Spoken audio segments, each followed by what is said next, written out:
Gold, trusted gold buyers. మీరు తాకట్టు పెట్టిన బంగారాన్ని విడిపించి ఈ రోజు ఉన్న మార్కెట్ ధరకు కొనబడను.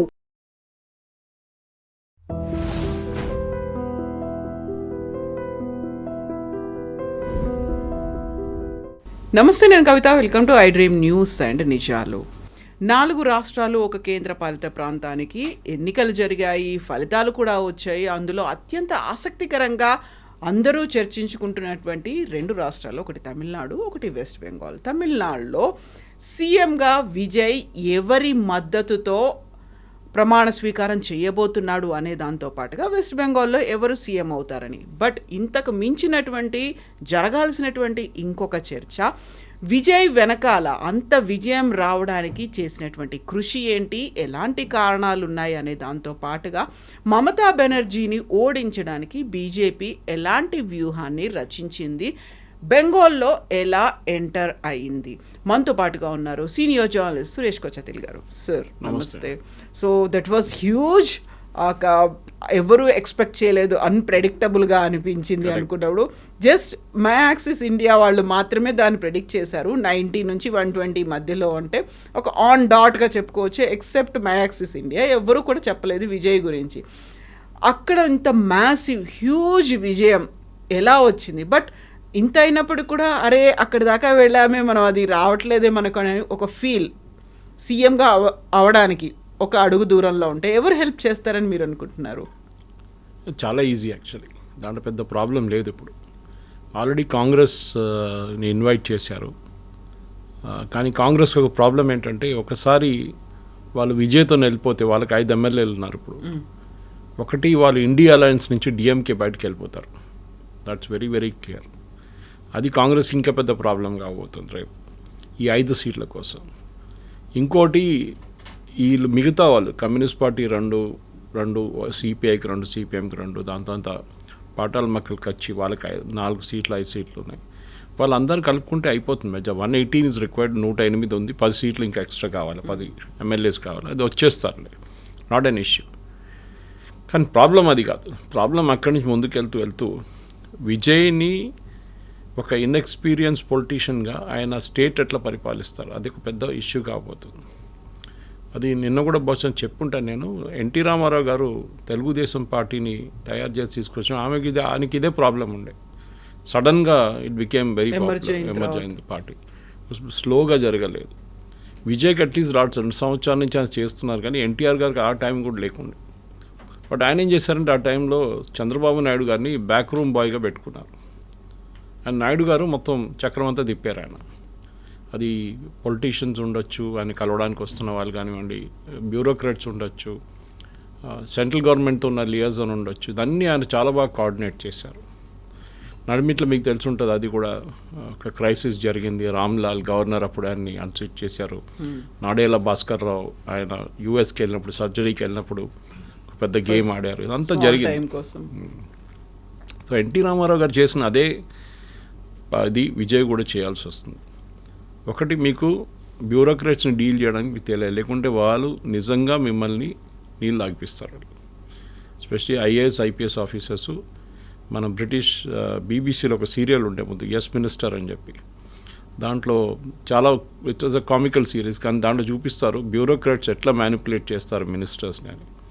ఇది అదే జరగబోతుంది తమిళనాడులో. ఎస్పెషలీ ఇప్పుడున్న పరిస్థితుల్లో ద్రవిడియన్ పాలిటిక్స్ మొత్తం రిజెక్ట్ అయిపోయింది. అదొక పెద్ద న్యూస్ యాక్చువల్లీ. అందరూ విజయ్ గల్చర్ అంటున్నారు, కానీ ఫస్ట్ టైం పాసిబ్లీ 1960 తర్వాత ఒక నాన్ ద్రవిడియన్ ముఖ్యమంత్రి స్వేరింగ్ చేస్తారు. 65 నుంచి ఇప్పుడు దాకా, అంటే ఆల్మోస్ట్ మీరు 40 + 20 66 ఇయర్స్ తర్వాత ఒక నాన్ ద్రవిడియన్ తమిళనాడులో. ఇది చాలా పెద్ద న్యూస్. ఎందుకంటే అక్కడ మీకు ఎలక్షన్ గెలవాలంటే Dravidian, anti Hindi, anti north Indian, ఇట్లాంటి కొన్ని బేసిక్ క్వాలిఫికేషన్స్ ఉంటుంది. అది లేకుండా మీరు ఏం చేయలేరు. సో అదొక ఎక్స్పోజ్ అయింది ఈసారి. సో స్టాలిన్ వైపు నుంచి మీరు చూస్తే కూడా, స్టాలిన్ ఏమనుకున్నారు, ఇదే anti Hindi rhetoric 1970s, 1980s, 1990sలో కూడా నడిచింది. అదే ఇప్పుడు కూడా నడిపిద్దాం. 60s నుంచి స్టార్ట్ అయింది యాక్చువల్లీ. అప్పుడు కాంగ్రెస్ పరిపాలిస్తున్నారు సెంట్రల్ గవర్నమెంట్. కానీ ఈసారి అది క్లిక్ కాలేదు. మీరు చూసుంటారు, ఉమెన్స్ రిజర్వేషన్ బిల్ తీసుకొచ్చినప్పుడు పెద్ద ప్రొటెస్ట్ చేశారు, బ్లాక్ షర్ట్ వేసుకున్నారు, ర్యాలీలు తీశారు ప్రతి సిటీలో. అది ఏం ఎక్కడ పనికిరాదు. ఇన్ఫాక్ట్ నల్ల ఆయన చట్టాలు అన్నారు అప్పటికి, కొల్తూరు నల్ల చట్టము నల్ల షర్ట్ అదే అన్నారు. కొల్తూరులో ఓడిపోయారు, ఆయన ఓన్ కాన్స్టిట్యున్సీ నుంచి ఓడిపోయారు. ఆలోచించండి. అఫ్కోర్స్ మమతా బెనర్జీతో కూడా జరిగింది అనుకోండి భవానీపూర్లో, కానీ తమిళనాడులో అది ఎప్పుడు అన్థింకబుల్ అంటాం ఇంగ్లీష్లో, జస్ట్ నాట్ పాసిబుల్.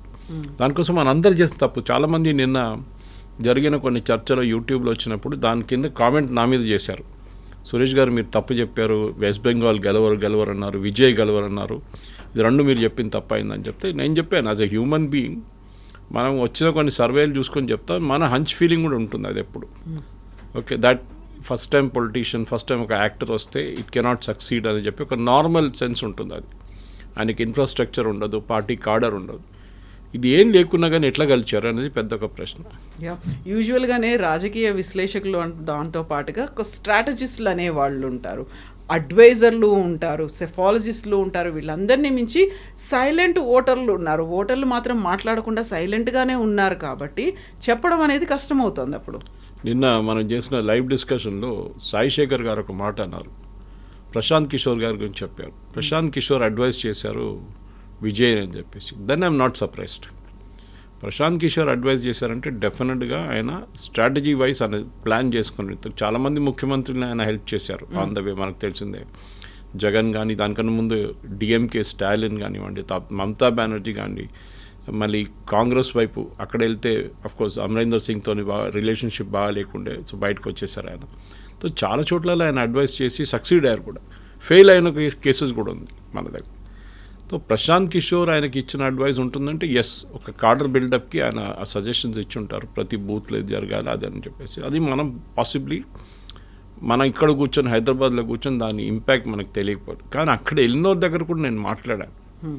అక్కడ చాలామంది వెళ్ళాను సర్వేలు చేయడానికి, దానికి వాళ్ళ దగ్గర అడిగితే వాళ్ళు అన్నారు ఎస్, ఒక చిన్న వేవ్ ఉంది, అంత పెద్ద వేవ్ ఏం కాదన్నారు. కానీ సడన్గా there is a wave. So ఏం జరిగిందని ఇప్పుడు అనలైజ్ చేస్తే ఒక యాంటీ ద్రవిడియన్ ఫోర్స్ ఇప్పుడు బయటకు వచ్చింది. అది పాసిబ్లీ తమిళనాడు పాలిటిక్స్ని ఇంకొచ్చే 200 సంవత్సరాలు అని చెప్పలేము, కానీ ఫర్ ఎవర్ మార్చేస్తుంది. నేను చెప్పాను చూడు, దీనికన్నా ముందు బీజేపీ ఎక్కడ సక్సీడ్ కాని కారణం ఏంటంటే they are a non Dravidian party. కానీ ఈసారి ఇప్పుడు ఇవాళ చూసండి, నేను మన ఇది ఒక వారం 10 రోజులు చెప్తున్నాం, అన్నామలై గారిని తీసిన తప్పు చేశారు, బీజేపీ తప్పు చేశారు.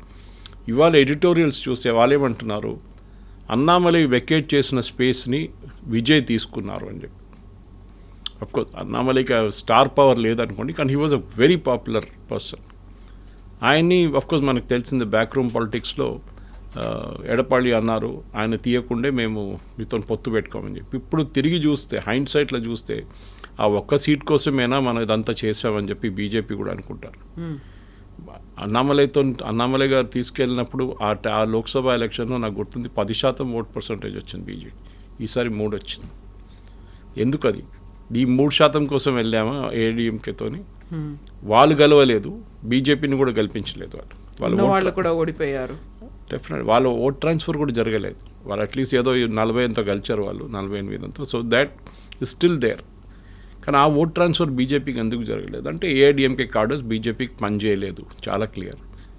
సో ఇప్పుడు జరగబోయే నెక్స్ట్ అఫ్కోర్స్ ఇప్పుడు మనం నెక్స్ట్ 5 years చూడాల్సి వస్తుంది ఏం జరగబోతుందని. ఒక అడ్వాంటేజ్ ఏంటంటే మీకు ఒక హనీమూన్ పీరియడ్ ఉంటుంది. ఫస్ట్ 1 year ఎవరు ఏమో అడగారు, అరే కొత్తోడు కదా పాపం చేస్తున్నాడు చేయనియండి అని చెప్పేసి. దాని తర్వాత క్వశ్చనింగ్ మొదలవుతుంది, ఏం చేస్తున్నారు, ఎట్లా చేస్తున్నారని. ఫర్ ఎగ్జాంపుల్ ల్యాప్టాప్స్ ప్రామిస్ చేశారు, 20 లక్షల ల్యాప్టాప్లు ఎంతో చెప్పారు, అది ఎట్లా చేస్తారు? ఓకే, ఎందుకంటే ఆ రోజు టోటల్ అప్ చేసినప్పుడు నాకు గుర్తుంది ఏఐడిఎంకే అండ్ టీవీకే చేసిన ప్రామిస్లు చూస్తే ఏఐడిఎంకే 73,000 కోట్ల ప్రామిసెస్ చేశారు. ఐ థింక్ టీవీకే దానికన్నా ఎక్కువ చేశారు. డబ్బులు కావాలి కదా. స్టాలిన్ తక్కువ చేశారు, ఎందుకంటే గవర్నమెంట్ ఆల్రెడీ కొన్ని స్కీమ్స్ నడిపిస్తున్నారు. సో ఆయన కొత్త స్కీమ్లే చెప్పారు ఆయన. ఈ 73,000 కోట్లు లేదు గవర్నమెంట్ దగ్గర. సో ఫస్ట్ మన దగ్గర కూడా జరిగింది తెలంగాణలో అదే. ఫస్ట్ 6 ప్రామిస్లు అన్నారు, కర్ణాటకలో జరిగింది 6 ప్రామిస్లు అన్నారు, దాంట్లో 3 ఇంప్లిమెంట్ చేశారు. సో ఈ ప్రామిస్ ఇంప్లిమెంట్ చేయడంలోనే డబ్బులు కావాల్సి వస్తుంది. అండ్ ప్రతి స్టేట్ మన కంట్రీలో వితౌట్ ఎక్సెప్షన్ అందరు అప్పుల్లో మునిగి ఉన్నారు. అండ్ తమిళనాడు కూడా అంతే కాదు సంగతి. సో ఇప్పుడు ప్రామిసెస్ ఫుల్ఫిల్ చేయడానికి ఏం చేయబోతున్నారో అదొక ప్రశ్న ఉంటుంది. కాన్స్టెంట్గా ఇప్పుడు డిఎంకేని టోటల్ రైట్ ఆఫ్ చేయలేం. వాళ్ళకు కూడా బాగానే వచ్చింది ఈసారి నంబర్స్, అంటే గెలవలేదు అనుకోండి, బట్ సెకండ్ ప్లేస్కి వచ్చింది, థర్డ్ ప్లేస్లో ఉంటుంది. దే హ్యావ్ ద్రవిడ మున్నెట్టు కడగం 59 ఉన్నారు వాళ్ళు. ఓకే, సో 59 వీళ్ళు 47 కలుపుకుంటే ఆల్మోస్ట్ 100, మోర్ దెన్ 100. సో 100 మంది వాళ్ళు ఉంటే వీళ్ళు కూడా 180 ఉన్నారు. So equal almost. So opposition అనేది స్ట్రాంగ్ ఆపోజిషన్ ఉన్నారు తమిళనాడులో. అండ్ వాళ్ళు ఎక్స్ప్లాయిట్ ఏం చేస్తారంటే విజయ్ ఇన్ఎక్స్పీరియన్స్ని ఎక్స్ప్లాయిట్ చేస్తారు. వాళ్ళు చిన్న చిన్న తప్పులు విజయ్ చేసి దాని మీద వాళ్ళు డెఫినెట్గా they will go hammer and tongs, అది దాంట్లో డౌట్ లేదు. సో విజయ్కి ఇప్పుడు కావాల్సింది ఏంటంటే చాలా మటుకు స్ట్రాంగ్ అడ్వైజర్స్ కావాల్సి వస్తుంది. ఆయనకి అడ్వైజర్స్తోనే పనిచేయాల్సి వస్తుంది. ఈవెన్ అండ్ మినిస్టర్స్, వాళ్ళ దగ్గర రాబోయే మినిస్టర్స్లో చాలా తక్కువ మందికి ఎక్స్పీరియన్స్ ఉంది. కొంతమంది ఎక్స్ఎమ్మెల్యేలు ఉన్నారు. ఫర్ ఎగ్జాంపుల్ స్టాలిన్ ఓడించిన MLA was X DMK MLA ఆయన. సో ఆయన వచ్చి సడన్గా స్టాలిన్ వెళుతూ, I mean you cannot even dream అనమాట స్టాలిన్ ఓడిపోవడం అనేది. అక్కడ కూడా జరిగింది. So that kind of upset, అంటే ప్రజలకి ఒకటి కోపం ఉంది, అదొకటి ఉంది. కానీ కోపంకి ఎక్కువ ఐ థింక్ ఈ నార్త్ ఇండియన్ సౌత్ ఇండియన్ డిస్ప్యూట్లో కూడా చాలా మటుకు స్టాలిన్ యాక్చువల్ ఇష్యూస్ నుంచి అందరినీ పక్కన దారి పట్టించారనమాట. అది చేసిన తప్పు. That no, the main issue development ఉంది ఒకటి స్టేట్లో. కానీ లక్కీలీ తమిళనాడుకి డెవలప్మెంట్ బాగా జరిగింది. ఇప్పుడున్న గవర్నమెంట్ కాదు, చాలా గవర్నమెంట్స్ చేసుకుంటూ వస్తున్నారు వాళ్ళు. వాళ్ళ దాంట్లో ఉన్న ఎవ్రీ యూనియన్ మినిస్టర్ చాలా ప్రాజెక్ట్స్ తీసుకొచ్చారు వాళ్ళ స్టేట్కి. అది బాలు ఉండొచ్చు, మన దయానిధి మారన్ ఉండొచ్చు, ఏ రాజా ఉండొచ్చు, వీళ్ళందరూ చాలా ప్రాజెక్ట్స్ తీసుకొచ్చారు వాళ్ళ స్టేట్కి. Mobile manufacturing as a unit Dayanidhi Maran టైంలో మొదలైంది. అది టిఆర్ బాలు టైంలో చాలా మటుకు ఇంజనీరింగ్ కాలేజ్ కానీ మ్యానుఫ్యాక్చరింగ్ యూనిట్స్ తీసుకొచ్చారు అక్కడికి. యూనివర్సిటీస్ సెటప్ చేశారు ఆయన, చాలా అంటే పర్మిషన్ ఇచ్చారు. సో ఇట్లాంటి డెవలప్మెంట్ స్కీమ్స్ చాలా తమిళనాడుకు వచ్చింది. కానీ ఇప్పుడు యూనియన్ గవర్నమెంట్లో వీళ్ళ మినిస్టర్స్ లేరు న్యాచురల్లీ. సో మోదీ గారి దగ్గర అడిగినప్పుడు ఫస్ట్ క్వశ్చన్ అదే వస్తుంది, నేను హెల్ప్ చేస్తే కానీ మీరేం చేస్తారు చెప్పండి అని చెప్పేసి. కేరళలో అదే ప్రాబ్లం ఉంది. కొత్త గవర్నమెంట్ అంటే కాంగ్రెస్ గవర్నమెంట్, యూడిఎఫ్ గవర్నమెంట్ రాబోతుంది. అక్కడ కూడా ఫండ్స్ కావాలి వాళ్ళకి. నిన్నదాకా మోదీ గారిని తిట్టారు, ఇప్పుడు వెళ్ళి డబ్బులు అడగడం అంటే చాలా ఆడు అనిపిస్తుంది. రేవంత్ రెడ్డి గారు చాలా బాగా చేస్తారు అది. ఇక్కడ హైదరాబాద్లో గల్లీలు తిట్టి ఢిల్లీలో వెళ్ళి మాట్లాడతారు మోదీ గారు. సో ఇదొక బ్యాలెన్సింగ్ యాక్ట్ చేయాల్సి వస్తుంది విజయ్కి. ఇదొక పెద్ద ఛాలెంజ్ ఉండబోతుంది. చూద్దాం, ఇంకా ఎర్లీ డేస్. ఇంకా కొత్త గవర్నమెంట్ ఫామ్ చేసిన తర్వాత వాళ్ళు, నేను చెప్పాను చూడండి, ఒక 6 months to 1 year honeymoon period ఉంటుంది. ఆ టైంలో ఎవరు ఏం అడగరు, అన్నీ చాలా బాగా అనిపిస్తుంది. దాని తర్వాత యాక్చువల్ ప్రాబ్లం, ఒక కొత్త పెళ్ళి అయిన తర్వాత రీకన్సిలేషన్ ఉంటుంది చూడు, అప్పుడు దాంట్లాగా అయిపోతుంది ఇది కూడా అనమాట. సో ముగ్గురు సీఎంలు ఓడిపోవడం అనేది, పినరాయి విజయన్ ఓడిపోయారు, స్టాలిన్ ఓడిపోయారు, మమతా బెనర్జీ ఓడిపోయింది అనుకున్నప్పుడు అక్కడ గవర్నమెంట్స్ పడిపోవడం వేరుంటుంది, అక్కడ ఉన్నటువంటి ఎమ్మెల్యేలు మా సీఎంని ఓడించడము అనేది. అంతలా యాంటీ ఇన్కంబెన్సీ వచ్చి లేకపోతే సరికొత్తగా వేవ్ రావాలి అనుకున్నారా, ఒక మార్పు రావాలనుకున్నారా?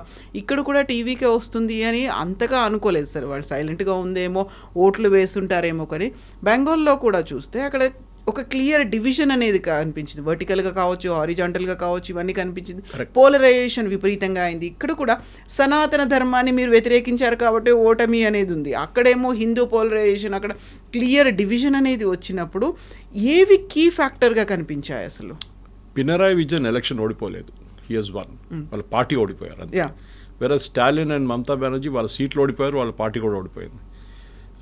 కేరళలో ఆఫ్కోర్స్ ఎల్డిఎఫ్, ఇప్పుడు కమ్యూనిస్ట్ అనేది ఒక పార్టీ లేరు ఇప్పుడు భారతదేశంలో ఎక్కడ కమ్యూనిస్టులు. కల్కటాలో జరిగింది అండ్ స్పెషలీ వెస్ట్ బెంగాల్లో జరిగింది ఏంటంటే చాలా మట్టుకు మీరు చెప్పినట్ల ఒక పోలరైజేషన్ జరిగింది. ఇప్పుడు అందరూ ఇవాళ పొద్దున మాట్లాడుతున్న ఒక పేరు మొహమ్మద్ యూనిస్. బీజేపీ విన్ కావడానికి రీజన్ మొహమ్మద్ యూనిస్ అని చెప్తున్నారు. ఏది బంగ్లాదేశ్లో ఫార్మర్ అడ్వైజర్. అప్పుడు చాలామందికి అది ఒక చాలా యూనిక్ అనిపించింది. మొహమ్మద్ యూనిస్ వెస్ట్ బెంగాల్ ఎలక్షన్తో ఏంటి సంబంధం అని. అక్కడ హిందువుల మీద చేసిన అత్యాచారాలు జరిగినప్పుడు మమతా బెనర్జీ నోరు తెరవలేదు. తర్వాత ఆమె చెప్పిన డిప్లొమాటిక్లీ ఏదో మాట్లాడింది, కానీ కంటిన్యూస్లా ఒక క్యాంపెయిన్ నడిపించలేదు. నిన్న రాత్రి నుంచి అక్కడున్న ముస్లిం ఏరియాస్లో ఆల్మోస్ట్ కర్ఫ్యూ లైక్ సిచ్యువేషన్ ఉందంట. అంటే ముర్షిదాబాద్, మాల్డా కానీ ఈవెన్ కల్కటాలో కూడా చాలా మటుకు, హౌరా, హూగ్లీ, 24 పర్గనాస్, ఈ ఏరియాస్లో చాలా ఒక హిందీలో అంటారు సన్నాటా ఛాగే అంటున్నారు నిన్న రాత్రి నుంచి. ఎక్కడికక్కడ నిశ్శబ్దం రాజ్యం వెళ్తోంది. ఎందుకంటే భయం ఉంది ఇప్పుడు. దీనికన్నా ముందు మమతా బెనర్జీ పరిపాలించినప్పుడు ఆమె చాలా మటుకు ఇప్పుడు ఆమె మెయిన్ ఈ మహిళలు ఆమె వ్యతిరేకంగా ఓటేయడానికి కారణం అది. అక్కడ మహిళల మీద జరిగిన అత్యాచారాలు బయట లోకం చూడలేదు, వినలేదు, ఎవరు మాట్లాడలేదు. అక్కడున్న మీడియాని కొనుక్కున్నారు ఆమె. ఎక్సెప్ట్ 2-3 ఛానల్స్ అక్కడ ఉంది చూడండి, దాని మినహా వాళ్ళని కూడా హెరాస్ చేసి అరెస్ట్ చేసి జైల్లో వేశారు. Of India publication Nupur Sharma, not the BJP Nupur Sharma, other one editor, ఆమెని హెరాస్ చేసి వాళ్ళ హస్బెండ్ని అరెస్ట్ చేయడానికి వెళ్ళారు, వాళ్ళ ఫాదర్ని అరెస్ట్ చేయడానికి వెళ్ళారు, వాళ్ళ చిన్న పాపని కూడా పట్టుకెళ్ళారు వీళ్ళు వచ్చి కల్కట్టా పోలీస్. ఇప్పుడు ఒక రివర్స్ వేవ్ రావబోతుంది. మోదీ గారు ఆఫ్కోర్స్ నిన్న మాట్లాడుతున్నారు ఫర్గెట్ ఇట్, ఇప్పుడు అంతా అయిపోయింది, పరివర్తన అయిపోయింది, ఇంకా మనం డెవలప్మెంట్ గురించి మాట్లాడదామని చెప్పి. ఐరానికలీ ఇప్పుడు వీళ్ళందరూ యోగేందర్ యాదవ్ లాంటి వాళ్ళు చాలా స్టూడియోస్లో వచ్చి కూర్చొని డిలీషన్స్ గురించి మాట్లాడుతున్నారు. కవిత గారు, డిలీషన్ వల్లనే మమతా బెనర్జీ ఓడిపోయింది. మనం ఒక అనలైజ్ చేద్దాం.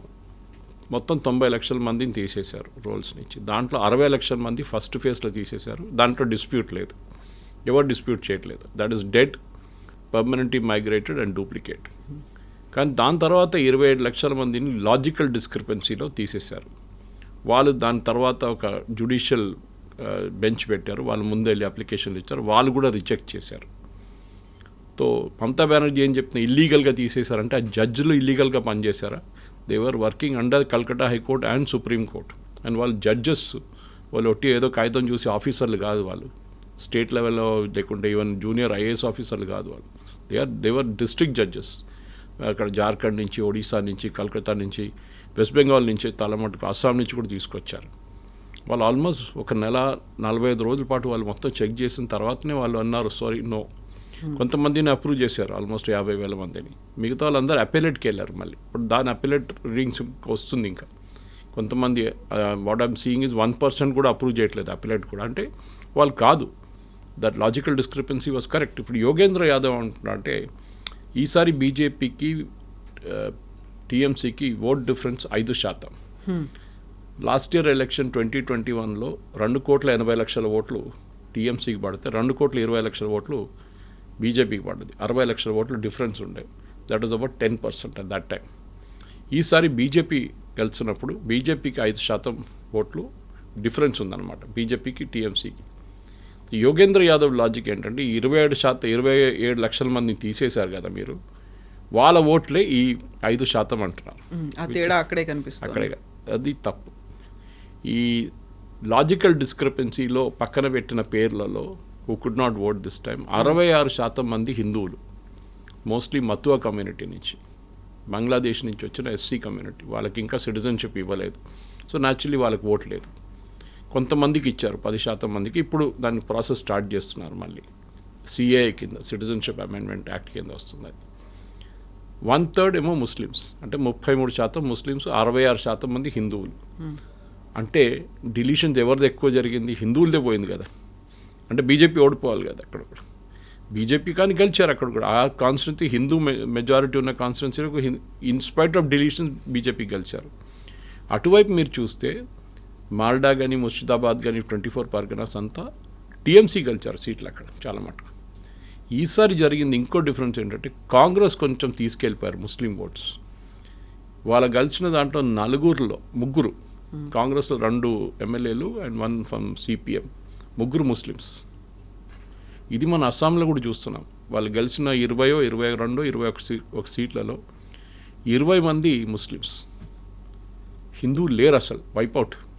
తో అంటే వాళ్ళు ముస్లిం ఓట్స్ తీసుకున్నారు ఈసారి కాంగ్రెస్ చాలా మటు. దానికోసం మీరు చూడండి, ఏఐయుడిఎఫ్ అస్సాంలో బద్రుద్దీన్ అజ్మల్ వాళ్ళ పార్టీ, వాళ్ళకి 0 వచ్చింది ఈసారి. ఆ ఓట్లన్నీ కాంగ్రెస్కి వెళ్ళింది ఈసారి. టాక్టికల్ షిఫ్ట్ జరిగింది ముస్లిం ఓటింగ్లో. ఎంఐఎం ఓడిపోయారు ఈసారి. ఎంఐఎంకి ఒక సీట్ కూడా రాలేదు వెస్ట్ బెంగాల్లో. అంటే వాళ్ళు ఎన్ బ్లాక్ షిఫ్ట్ అయిపోయారు. మమతా బెనర్జీ నుంచి చాలామంది ఓటేశారు, ఒక 60%, ఒక 40% లేకుంటే ఒక 30% మంది కాంగ్రెస్కి, సిపిఎంకి వేశారు. ఎక్కువ సీట్లు రాలేదు, కానీ ఓట్ డివైడ్ అయింది. ఇది ఈ 27 లక్షల మందిని తీసేశారు, దానికోసం అయిందని చెప్పి it's total bunkum. In fact maximum deletion జరిగింది హిందూ ఏరియాలో జరిగింది. మేము చెప్పాను చూడండి. ఇప్పుడు ఈవెన్ మినిమం డిలీషన్ జరిగిన ప్లేసెస్ లైక్ మాల్డా ముషీరాబాద్లో ఉన్న అన్ని కాన్స్టిట్యున్సీలో మమతా బెనర్జీ వాళ్ళు టీఎంసీ గెలిచారు. సో ఈ ఎస్ఐఆర్ ప్రాసెస్తోని దీనికి ఏ సంబంధం లేదు. కానీ మొదలు పెట్టారు ఆల్రెడీ ఏడుపు.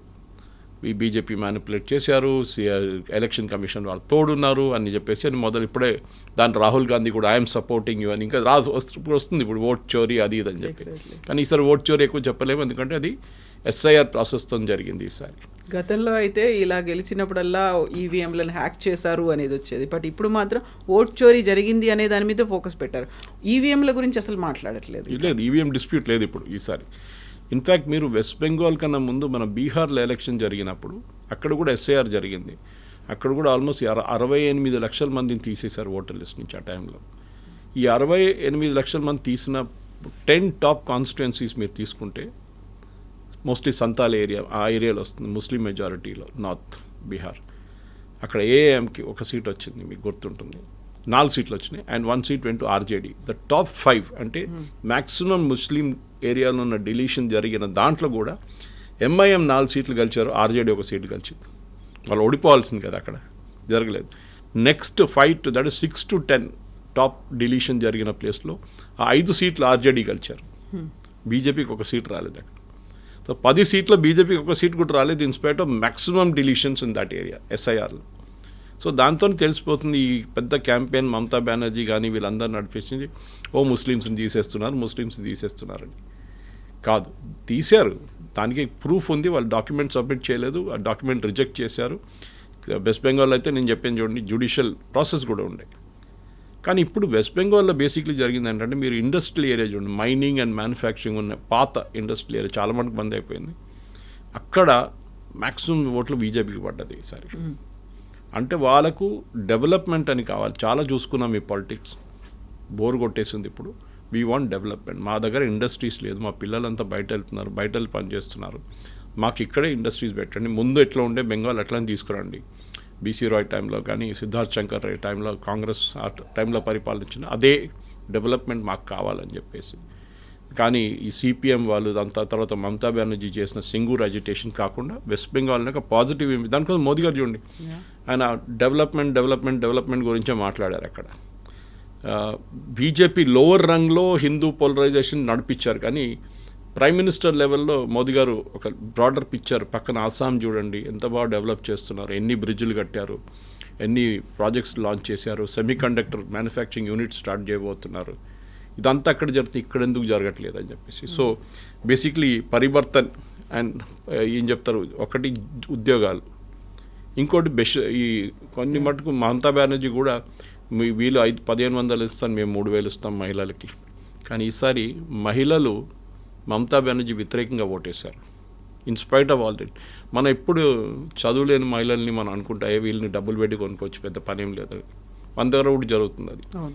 కానీ ఒక్కొక్క టైం బీహార్లో జరిగింది, సేమ్ థింగ్ హ్యాపెన్. బీహార్లో కూడా ఓటింగ్ ఎక్కువ ఉండే మహిళలది మెన్ కన్నా, ఇక్కడ కూడా అదే జరిగింది. మమతా బెనర్జీ ఈ మహిళల్ని ఇంగ్లీష్లో you take it for granted, వీళ్ళు ఎక్కడికి వెళ్తారు, ఏం ఓటేస్తారు, నాకే ఉంటారు, అది తప్పు చేశారు. ఈసారి మహిళలు డబ్బులు చూడలేదు, మాకు ఎంత ఇస్తారని చూడలేదు. ఎప్పుడు అడ్వాంటేజ్ స్టేట్ గవర్నమెంట్కి ఉన్న ఇన్కంబెంట్ స్టేట్ గవర్నమెంట్ అంటే రూలింగ్ చేసిన స్టేట్ గవర్నమెంట్కి అడ్వాంటేజ్ ఉంటుంది, ఎందుకంటే వాళ్ళు వేసే డబ్బులే ఈ మహిళలకు వస్తుంది. స్టాలిన్ గురించి అది కూడా అన్నారు, స్టాలిన్ ఎలక్షన్ ముందు డబ్బులు ట్రాన్స్ఫర్ చేశారు, అందరూ అన్నారు అయిపోయింది గెలిచేశారు. స్టేట్ గవర్నమెంట్ ఎంప్లాయీస్కి విపరీతంగా ఆయన శాలరీ హైక్ ఇచ్చారు, బోనస్ ఇచ్చారు, కానీ అప్పుడు కూడా ఓడిపోయారు. సో ఈ ఫ్రీబీ కల్చర్తోనే గెలుస్తామని చెప్పిన ఒక కాన్సెప్ట్ని బహుశా ఈ ఎలక్షన్ కంప్లీట్గా స్మాష్ చేసేసింది. ఫ్రీబీతో సంబంధం లేదు, ప్రజలు డెవలప్మెంట్ కోరుకుంటున్నారు, పర్ఫార్మెన్స్ చూస్తున్నారు. హిమంత బిశ్వ శర్మ 64 నుంచి ఆల్మోస్ట్ 102 సీట్ల దాకా తీసుకెళ్లాలంటే, అంటే దాంట్లో బీజేపీ ఒక 10 సీట్లు తీసేస్తే బీజేపీ టాలీ ఉంటుంది అనమాట, 90 వస్తుంది రీజన్లో. ఎందుకు అంటే అది న్యాచురలీ అక్కడ అస్సాంలో వాళ్ళు కూడా చూస్తున్నారు స్టెబిలిటీ. ఎందుకు గౌరవ్ గొగోయ్ ఓడిపోయారు, మనం దాన్ని మర్చిపోయాం, ప్రాస్పెక్టివ్ చీఫ్ మినిస్టర్, అది కూడా పిసిసి చీఫ్ అక్కడ. అండ్ హీస్ వాళ్ళ father Tarun Gogoi was ex chief minister, అంటే ఒక పెద్ద పొలిటికల్ ఫ్యామిలీ, ఆయన ఓడిపోయారు. తో ఒక అంటారు భగవాన్ జబ్ చేస్తా పూరా చాఫడ్ ఫాడ్కే దేతా అంటారు హిందీలో, ఇస్తున్నాడు మొత్తం ఇచ్చేస్తాడు భగవంతుడు, లేకుండా ఏమి ఇయ్యాడు మాకు అసలు. సో ఈసారి అదే జరిగింది. సో మీరు కేరళ పక్కన పెడితే కేరళ వాజ్ ఎక్స్పెక్టెడ్. నేను చాలా మన డిబేట్ కూడా చేశాను దాని గురించి. ఒక మార్పు వస్తుంది కేరళలో ఎప్పుడంతే, ఒకసారి యూడిఎఫ్ రూల్ చేస్తే next time LDF, next LDF మళ్ళీ యూడిఎఫ్. కానీ లాస్ట్ 2 సార్లు పినరాయి విజయన్ గారు రూల్ చేశారు. కానీ ఆయన వ్యతిరేకంగా ఉన్న ఏం చెప్తారు, ఒక యాంటీ ఎస్టాబ్లిష్మెంట్ కాకుండా ఆయన యాంటీ పినరాయి విజయన్ ఒక క్యాంపెయిన్ ఉండే. ఆయన కరప్షన్ కానీ వాళ్ళ కూతురు కరప్షన్ అంతా విసుకొచ్చేసారు అక్కడ. ఆయన అహంకారం ఇదంతా దాంతో పోయింది. So Tamil Nadu was unexpected, west Bengal was unexpected. ఈ 2 మిగతా అన్నీ మనం ఎక్స్పెక్ట్ చేసిందే జరిగింది అన్నమాట.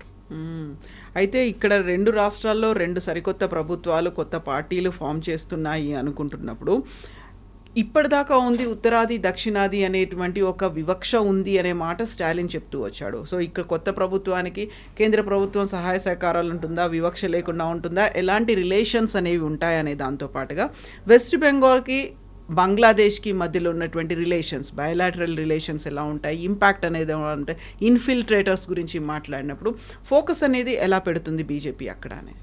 చాలా పెద్ద మార్పు రాబోతుంది, చాలా పెద్ద మార్పు. ఎస్పెషలీ ఒకటి internal security, next external security.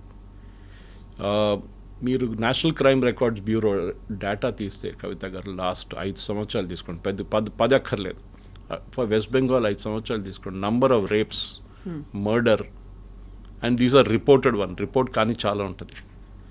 ఇట్లాంటి చాలా మటుకు క్రైమ్లో one of the top states is West Bengal.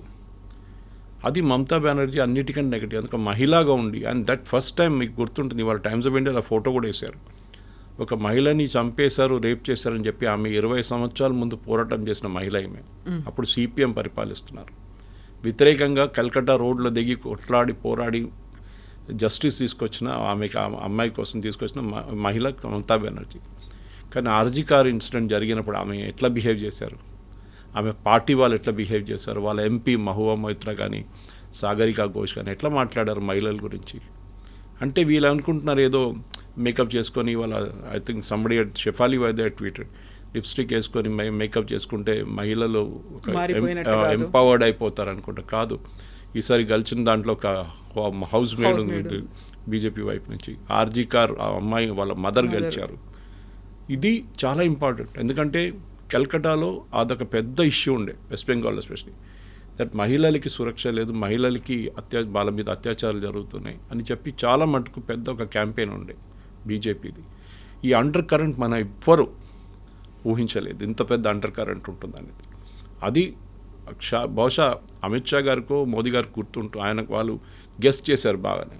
Amit Shah గారు చెప్పారు నేను 2 వారాలు ఇక్కడ ఉంటాను, అప్పుడు మమతా బెనర్జీ 2 చెప్పారు గుర్తుంటుంది మీకు, 2 వారాలు 360 రోజులు ఉంటే కూడా మీరు గెలవరు ఇక్కడి నుంచి. డెరిక్ ఓబ్రైన్ నిన్న రాత్రి ఆ వీడియో నా ఫేస్బుక్లో రిపీట్ చేశాను నేను. మోదీ గారు చెప్పారు నేను 246 స్థానాల్లో కూడా నేనే క్యాండిడేట్ అని చెప్పారు. అది స్టాండర్డ్ డైలాగ్ మోదీ గారు. సో డెరిక్ ఓబ్రైన్ అడిగారు, అంటే మీరు ఓడిపోతే 4వ తారీఖు ఓడిపోతారు కదా, అప్పుడు మీరు రాజీనామా చేస్తారా అని అడిగి. ఇప్పుడు నిన్న నుంచి డెరిక్ ఓబ్రైన్ కనిపించట్లేదు, ఎక్కడ పోయిందో తెలియదు. సో వెస్ట్ బెంగాల్లో మీరు చెప్పిన దాంట్లో ఒకటి external security, especially border fencing చాలా పెద్ద ఇష్యూ కాబోతుంది. ఎందుకంటే మమతా బెనర్జీ దానికోసం ల్యాండ్ ఇవ్వకుండా సుప్రీంకోర్టు దాకా వెళ్ళారు యూనియన్ గవర్నమెంట్. సుప్రీంకోర్టు ఆర్డర్ ఇచ్చారు మీరు ల్యాండ్ ఇవ్వాలని చెప్పేసి. ఫెన్సింగ్ జరగాల్సిందే, చాలా చోట్ల ఫెన్సింగ్ చేయలేము ఎందుకంటే రివర్స్ సిస్టమ్స్ ఉంది. అక్కడ అమిత్ షా గారు ఒక ప్రపోజల్ పెట్టినప్పుడు పెద్ద గొడవ అయింది, పాములు ఇడిసేస్తాము, క్రాకడైల్ని ఇడిసేస్తాము నీళ్ళలో అని చెప్పేసి. అది పెద్ద వీళ్ళు ఏం చేశారు, అది చేస్తున్నారు చాలా దేశాల నడిమిట్లో ఇట్లాంటి రివర్స్ సిస్టమ్స్లో అది చేస్తారు ఇల్లీగల్ క్రాసింగ్ చేయకుండా ఉండడానికి.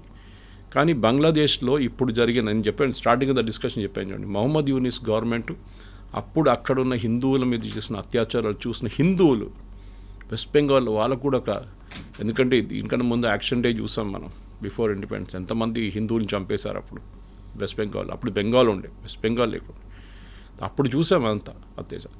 ఇప్పుడు మళ్ళీ చూసినప్పుడు అక్కడ ఉన్న హిందువులకు వచ్చింది, మా మీద కూడా ఇది ఒక రోజు రావచ్చు, ఇట్లా జరగచ్చు, ఎప్పుడో ఒక రోజు అవుతుంది. జ్యూస్కి జరిగింది ఇదే, దే వెంట ఆఫ్టర్ ద జ్యూస్ అంటాం. ఎప్పుడు జ్యూస్ అనుకున్నారు మా మీద ఎవరు చేయబెట్టరు, జరిగింది అది. ఇది బెంగాల్లో కూడా ఒక రోజు జరుగుతుంది. మమతా బెనర్జీ ఈ ముస్లిం అపీస్మెంట్ పాలిటిక్స్లో వెళ్ళినప్పుడు ఆమె ముస్లిం ఇమాం కోసం హైక్ చేశారు రేట్, వాళ్ళ కోసం శాలరీ హైక్ చేసినప్పుడు హిందూ ప్రీస్ట్కి డబ్బులు ఇవ్వలేదు, అట్లాంటి చాలా మంది. సో హిందువులు సడన్గా ఒక ఏం చెప్తారు యునైటెడ్గా వచ్చి ఓటేశారు. అదే లేకుండా ఈ ఇంత పెద్ద మార్పు రాదు, absolutely not possible. 200+ seats and even నేను అనుకుంటే బీజేపీ వాళ్ళు కూడా అంత వాళ్ళు ఏదో 150, 160 అని గెస్ట్ మ్యాజిక్ ఫిగర్ క్రాస్ అవుతాము. అంతే 200 అని వెళ్ళడం అది it was like absolutely impossible. దానికి ఒకటే కారణం ఇది. ఇన్ఫ్యాక్ట్ నిన్న దాని తర్వాత ఒక ట్వీట్ వచ్చింది తెలంగాణ బీజేపీ వైపు నుంచి, నెక్స్ట్ ఈస్ తెలంగాణ అని పంజాబ్ అండ్ తెలంగాణ. ఎందుకంటే తెలంగాణలో కూడా ఇది అన్ని స్టేట్స్లో వర్క్ అవుతుందంటే అది కూడా మనం చెప్పలేం. కానీ వెస్ట్ బెంగాల్లో it is a classic case. Because పక్కన వాళ్ళు చూస్తున్నారు ఎంతమంది హిందువుల్ని రేప్ చేస్తున్నారు, ఇల్లు తగలబెడుతున్నారు. ఇదే ఇక్కడ కూడా జరిగింది, సందేశ్ ఖాళీలో జరిగింది. కానీ సందేశ్ ఖాళీలో ఆమె మమతా బెనర్జీ యాటిట్యూడ్ ఏముండే, ఆర్జీ కార్లానే ఉండేది. లాస్ట్ ఎలక్షన్ తర్వాత ఎంతమంది చనిపోయారు ఎలక్షన్ వైలెన్స్లో, ఈసారి ఒక్కరు కూడా చనిపోలేదు ఇప్పుడు దాకా. ఒక్క పోల్ రిలేటెడ్ వైలెన్స్ కూడా జరగలేదు. సెంట్రల్ ఫోర్సెస్ని పెట్టారు, చాలా బాగా చేశారు. ఎలక్షన్ కమిషన్ని మమతా బెనర్జీ తిట్టడం అంటే చాలా నార్మల్, అది wheel just live with that, దానికి మనకు పెద్ద ప్రాబ్లం లేదు. కానీ ఒక పెద్ద లెసన్ ఈ ఎలక్షన్ నుంచి ఏంటంటే మీరు మీ ఓటర్ని don't take it for granted అంటారు ఇంగ్లీష్లో. ఎగ్జాక్ట్లీ. మీకే ఓటేస్తారు ఇంకెవరికి ఓటేస్తారు అని చెప్పి మేము వాళ్ళ ఓట్లు కొనుక్కోవచ్చు. ఆ యాటిట్యూడ్ మమతా బెనర్జీది ఇందిరాగాంధీలో కూడా కనిపించింది ఒకసారి. దాని తర్వాత ఆమె ఓడిపోయింది election. But you never do it. ఆ అరగెన్స్ మీ దగ్గర ఏ రోజు వస్తుందో that is the end of you. అది మనం దీనికన్నా ముందు కూడా చూసాం. లాలూ ప్రసాద్ యాదవ్ కేసులో చూసాం, వాళ్ళ అఖిలేష్ యాదవ్ వాళ్ళ ఫాదర్ ములాయం సింగ్ యాదవ్ టైంలో చూసాం. మాయావతి అబ్సల్యూట్లీ సూపర్ అరగెంట్ ఉండే ఆమెని కూడా ఉండించారు. ఎక్కడైనా ఇట్లాంటి గవర్నమెంట్ వచ్చి నేనే ఉన్నాను పరిపాలించడానికి ఎవరు లేడు అని చెప్పినప్పుడు ఆ గవర్నమెంట్ డెఫినెట్గా కింద పడదు. డిఎంకేకి జరిగింది. They thought they were invincible. Tamil ఎవరి కోసం ఓటేస్తారు, మాకేస్తారు. హిందువుల కోసం పానీపూరి అమ్మేటోళ్ళు, టాయిలెట్ క్లీన్ చేసేటోళ్ళు అని బీహారీ వాళ్ళు, యూపీ వాళ్ళు చెప్పిన స్టాలిన్ వాళ్ళ పార్టీ. లాస్ట్ అప్పుడు ఏం జరిగింది? ఇప్పుడు మొత్తం ద్రవిడియన్ మూమెంట్ని పక్కన తోసేసారు వీళ్ళు. ఐ థింక్ తమిళనాడుకు ఒక గుడ్ బిగినింగ్. ఈ ద్రవిడియన్ మూమెంట్ని కంప్లీట్గా ఫినిష్ చేస్తే ఒక కొత్త రిసర్జెంట్ ఇవాళ పొద్దున నుంచి ఒక డిబేట్ జరుగుతుంది. నెక్స్ట్ అన్నామలైని దింపుదాం బీజేపీ వైపు నుంచి. So it be Annamalai versus Vijay from now onwards అని చెప్పేసి, which is a good move actually. Yes, sir. Thank you so much, sir. Thank you. Subscribe iDream. And please subscribe to iDream. For more videos, subscribe to iDream. Please like, share and subscribe to the channel. Congratulations, iDream. Subscribe to iDream. Subscribe to iDream. So subscribe to iDream Media. iDream ki iDream team అందరికి huge congratulations. Please subscribe iDream Media. Please subscribe to iDream. Subscribe iDream. Please subscribe to iDream. iDream అంటే నా కళల ఛానల్ను subscribe చేసుకున్న నోరు తిరుగుతలేదు, మీరైతే గంట గుర్తు కొట్టండి. For more such videos, please subscribe to iDream. Subscribe to iDream. Please subscribe to iDream. Please subscribe iDream Media. Please do subscribe to iDream. Please subscribe to iDream Media. For best entertainment and information, please subscribe iDream. And don't forget to subscribe to iDream.